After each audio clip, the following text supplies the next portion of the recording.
Hi, y'all. This is Kristen Chenoweth. Hi, I'm Gloria Stefan. This is Sarah Bareilles. Hi, I'm Patty Lapone. This is Lin-Manuel Miranda. You're listening to the Broadway Podcast Network.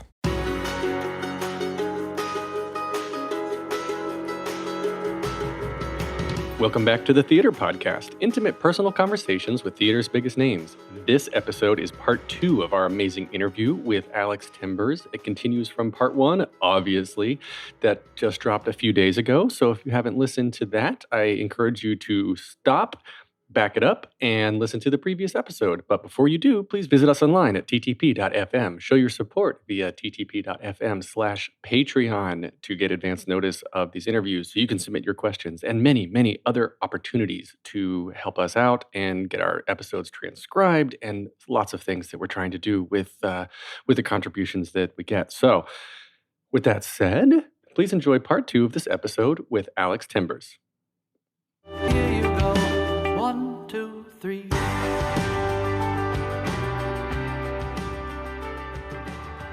You used a term earlier called the emotional on-ramp, but I've never heard of that before. Yeah, that's brilliant. Because I was as you were describing the issues, I was thinking like, how early can you relate to the characters, and I guess how much do you sympathize with them? And calling it an emotional on-ramp, is that something you use a lot? No, I think it's a term first time used it as on the show. Yeah. Heard it here first. Emotional on-ramp exclusive. I really like that because you come on stage, you want someone, I guess, there's intention. The characters have the intention. You want the audience to relate a certain way at certain times. And so how do you convey that? It's costumes, it's lighting, it's the acting itself, it's a song. Yeah, there's so much that you have to play with. Yeah. So I don't envy the need to go back and like address negative reviews, I guess. Yeah. Even if they were all positive, would you still go and tweak it? Oh yeah, absolutely. But I think you listen to the thing about previews that's so wonderful is every audience is seeing a performance that's only happening once, right? Mm-hmm. Because the day before you changed a bunch of stuff, the next day, based on their reactions, you're going to change a bunch of stuff. So they're seeing like version, 300 of this show, and that will never be repeated again. And so, I love that time. Here Lies Love, we did 3 workshops, then we went to Mass MoCA in Massachusetts to do a lab of that. Then we came to New York and did a production. Then we did another production. That iterative process of getting to go back and layer new things and strip away things and understand what the audience is responding to and how you can make their emotional response greater, I think it's thrilling. And that's the most fun part, I think, about being a director and a storyteller in theater. Have you found that there's our generation, and it's like, I'll call myself 40 now, the 40 and up that have seen the movie and love the movie, that come in and have a different reaction to the younger kids now, the 20s and late teens or whatnot, who are coming for the first time and don't know the story until they see it on Broadway. Is there a different reaction, like stage door reaction or social media reaction between the two, or is it all kind of just like, this is a great story? It's interesting because the audience, particularly this summer, I think as they've gotten to like teenagers and stuff, have really gotten into the show, and I don't know if they knew the movie that well. But I think one of the things that makes that movie an evergreen is beyond the sort of Burtonian kind of visual style, which is so unique. It's the story of outsiders, and I think people see themselves in those characters. People see themselves in Lydia and Beetlejuice and the Maitlands, and so that's been really fun. And you see it more and more, like at the theater, where you have like people dressing up as the characters. You know? Really? Yeah. And originally, it's maybe this is interesting that originally it was people our age that were dressing up like Beetlejuice, coming to the theater, dressing up like a teen goth. But now it's actual teenagers doing that, and so I think that's I think that's really cool and great. That's so much fun. Yeah, the props, the sandworms, the costumes. Do you have a favorite prop or a favorite costume? I love the shrunken head guy. Oh yeah, from the Netherworld. Yeah, totally. Totally cool.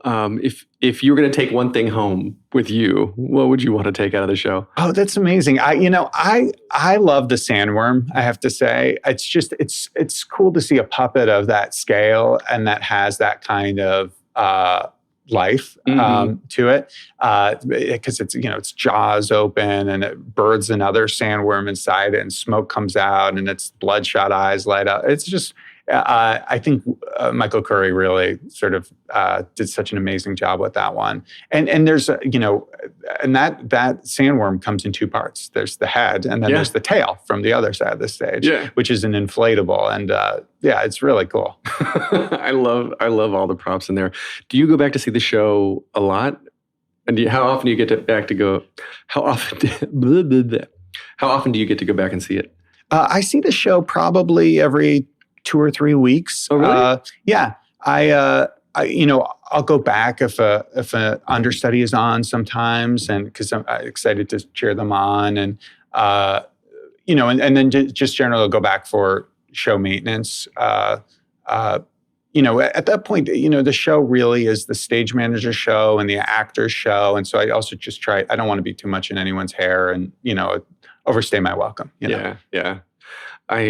I don't know. I feel like if it was like my baby that I've been working on for 9 years, I would go back and be like, this little thing is just not quite right. Can we go back? Do you give notes when you go back? So yeah, I'll give notes, but I try not to, but just sort of more general notes. When I did Blaying Andrew Jackson, it was my first experience on Broadway, and I wrote that show with Michael Friedman, and so it felt very much like, my baby in the way you're talking about, that kind of idea. And I went back too frequently, and I learned my lesson. I think I drove the actors probably crazy. They were very generous and kind, and but so I just learned on that show. You've got to give space. It's the performances are growing. The show evolves, and that's an exciting part of the process of doing theater. And so that's the balance, that I hope I've found in a little more maturity. Mm-hmm. Okay, so you're also, I'm going to move on to TV and film a little bit. Co-creator of the Amazon series Mozart in the Jungle. It sounds like when you list bios like this, and I'm talking to you, and you're sitting here, and just a real person, like you've directed these multi-million-dollar productions and these great things, and like you're just co-creating the show that now the world can go watch. How does this happen? I mean, how easy is it to just go co-create a show and get it on Amazon? I got approached by Jason Schwartzman and Roman Coppola, who are just wonderful guys, and they had the rights to this book, and they were interested, I think, in having someone kind of who was in the kind of performing arts community collaborate with them. In the pilot stage, an amazing filmmaker named Paul Weitz came on, who's like one of the kindest human beings, in addition to being one of the most talented. And they sort of, and then the show was off and running. I think one of the things that was really exciting about that was just seeing how a whole new world works. And I loved, I'm sure you do too, as a sort of fan of shows that shoot in New York, like seeing all these sort of theater titans. Mm-hmm. I love watching Succession. That's one of my favorite shows. And watching just, like all these amazing Mrs. Maisel. Yeah, theater actors popping up left and right. It's just, it's so sort of gratifying and exciting, and feels a little like Where's Waldo in a fun way, Because you hang out with a lot of them personally, yeah. Oh, Hello. One of my favorite shows I've seen. One of my favorite shows ever to have worked on. Yeah, John Mulaney and Nick Kroll. You're friends with John through the comedy scene, I guess, right? The way I got involved with that show was, it all comes back to Blaying Andrew Jackson. All these things we're talking about. After that show, and I think after the Pee Wee Herman show, I got a call about having a coffee with Nick Kroll. And so this was maybe 2010, 2011. And we had this coffee. He was wonderful. He's a wonderful guy. And it was so fun. And that was sort of it, because existed in different worlds. And then in 2015, I remember this because I was putting up a production of Rocky the Musical in Stuttgart, Germany, and I had the flu. And I got this email from Nick saying, "Hey, do you remember me? I have this show. Do you remember me? I'm working with this guy, John Mulaney, and we're doing this thing down at Cherry Lane. It happens like in 3 weeks. There's no, it doesn't exist quite yet. Could we collaborate on it?" And of course, in those moments, you just say, "Oh my God, well, I don't even really know I wasn't so familiar with Gil and George, the characters, but I was like working with these guys, absolutely." And it was this sort of heavenly experience. This is sort of extraordinary. I think the theater makers will really think this is as amazing as I do.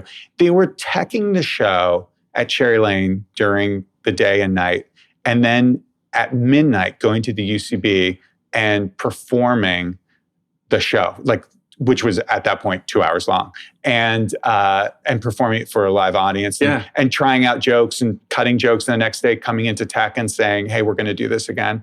So that's one thing that's extraordinary about them. Two, we were performing on Colin Quinn's set. So we were like, there's an entrance up right, there's an entrance down left, and we started tech. We never worked together before, and we were like, "Okay, top of the show, do you want to enter up left or down right?" And they sort of looked, and they were like, "Let's do up left." And that's really how we blocked the show.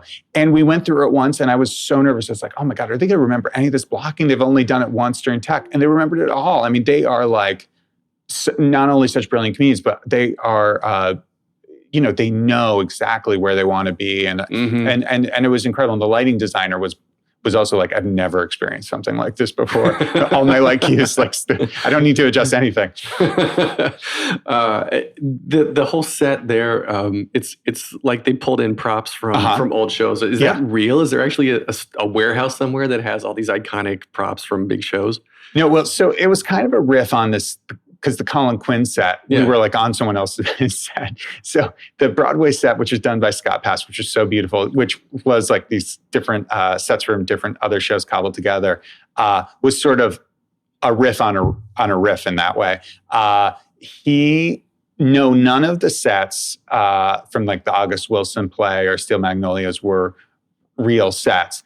But I do think that there was this rack of gramophones from I Am My Own Wife, and we had the same props designer as I Am My Own Wife, and we were in the same building as I Am My Own Wife. So I think some of those gramophones might have been the gramophones.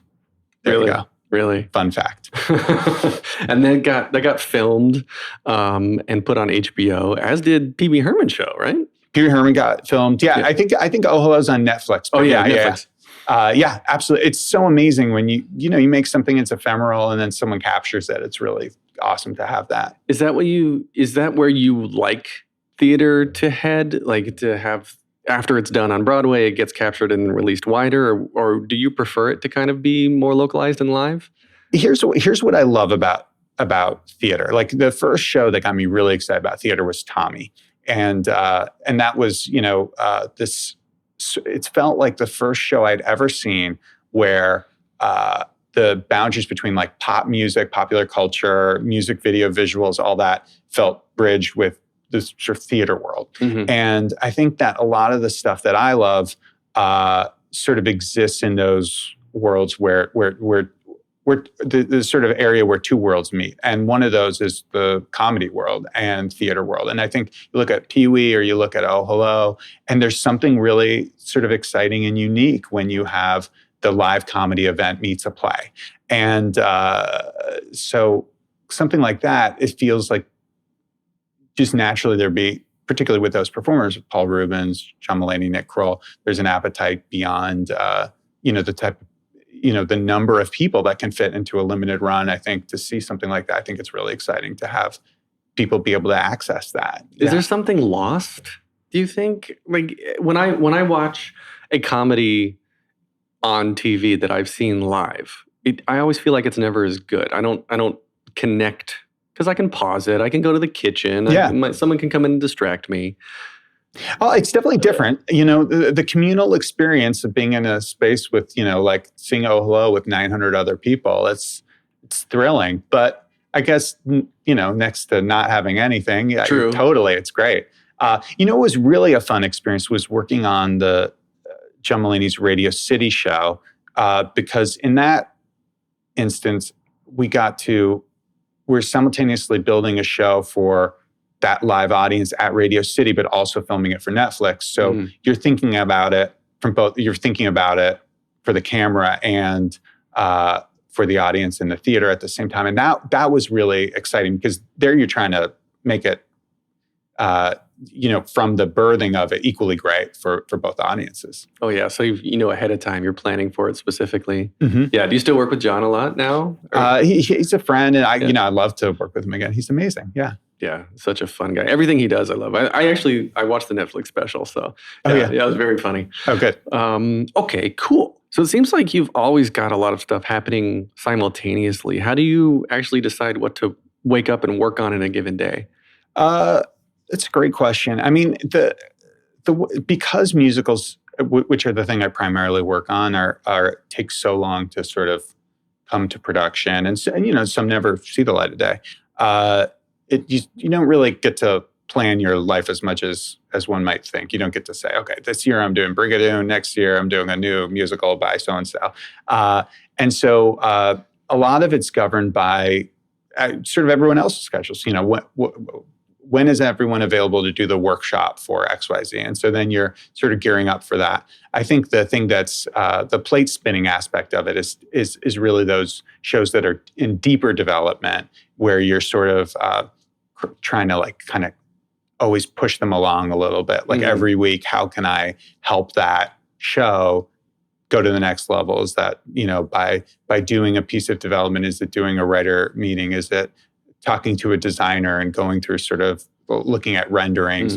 And those that don't have a sort of deadline that's looming are the ones I think that are the ones that are always the bigger sort of challenge. And then those shows, then when Beetlejuice happens, when suddenly at a certain point a show gains a kind of critical mass momentum and then suddenly it's happening, you feel a real sense of pride and victory when that thing that for 4 or 5 years was sort of felt like, is this happening? Is it not happening? Is suddenly you're in rehearsal for it. It's a thrilling feeling. Yeah.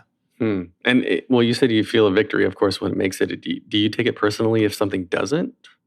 If something doesn't reach production, yeah. I mean, you root. They're like your children. You root for all of them, and you want them all to succeed. And you definitely, particularly for the writers, you want people's work to get their due chance to be seen and received, and hopefully for the writers to be celebrated in the way that they do. I love the writers I get to work with. I feel very lucky, and I love the collaborative process. There's so many other mediums where you don't collaborate. Theater, particularly musical theater, is very, very, very collaborative, and that's one of the things that I just adore about it. Yeah. I don't know if I could. I was going to say, I don't know if I could take the rejection. And then I was thinking, well, is it rejection? Is it not rejection? But I guess it is sort of, the production side of rejection. Actors deal with rejection every day with auditions and whatnot. But I guess, the production side, I guess you could have an idea that doesn't get picked up, or you have a workshop that you're like, oh, that's just not working. Let's cut that. Is that... So you have your own rejection to deal with. Does that hurt at all? Like I said, is it actual a personal thing, or are you just like, it's just part of the business, shrug it off? Oh no, everything's personal. I mean, it's creative, it's artistic, so everything is. But I don't know. I think as I'm getting older, I do understand that sometimes shows that I'm excited about that no one else is excited about, that maybe that's a good indication. Maybe they're misguided. So and I think that I don't know that I have a great articulate answer for that. I apologize, but yeah, that's what I got, I think. Okay. All right. Well, that's a good place to wrap up here. So to end the podcast, I ask everyone 3 standard questions. Please. The first one is, what motivates you? Motivates me. I think it's the artist I get to work with, just thinking about that actor I get to collaborate with today. Oh, that designer, I get to see what they're working on. That's the stuff that inspires me and gets me excited about every project. Okay, so the second question is, what advice would you give to your younger self and younger people listening now, starting out down a similar path? I think, the thing that was really profound for me was the not waiting for opportunities, like creating your own opportunities. I remember hearing this. I was an intern at a theater company right out of college, and I remember hearing this adage that you have to have gray hair to direct. And I kept reading about, read Time Out, and I was reading about all these productions, and I was like, oh gosh, everyone's like my age now, or in their 50s or 60s that's directing these shows.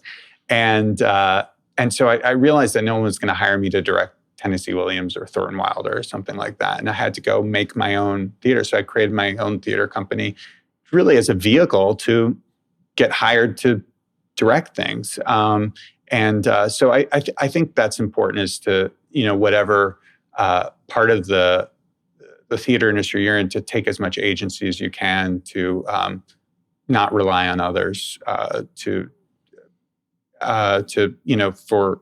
pursue your art as much as you can. Create your own art. Yeah. Mm-hmm. Yep. And then final question. If you could only see one show for the rest of your life, but you can see it as many times as you want, what would you see? Oh, gosh. I love Spring Awakening. I'd love to see Spring Awakening over and over again. I think that show's great. Oh, that's wonderful. Good answer. Okay, so of course, visit Beetlejuice online, BeetlejuiceBroadway.com, and you can connect with Alex on Instagram at AlexTimbers. You can get more of me at thetheaterpodcast.com or thetheaterpodcast.com/Patreon to show your support. Theater_podcast on Instagram and Twitter, Facebook.com/official Theater Podcast. Please rate, leave a review. Produced by Jillian Hockman, edited by Matthew Hendershot, and thank you to Jukebox the Ghost for the intro and outro music, and then Alex Timbers. Thank you for this wonderful conversation. Take a deep breath, make the world a little colorful.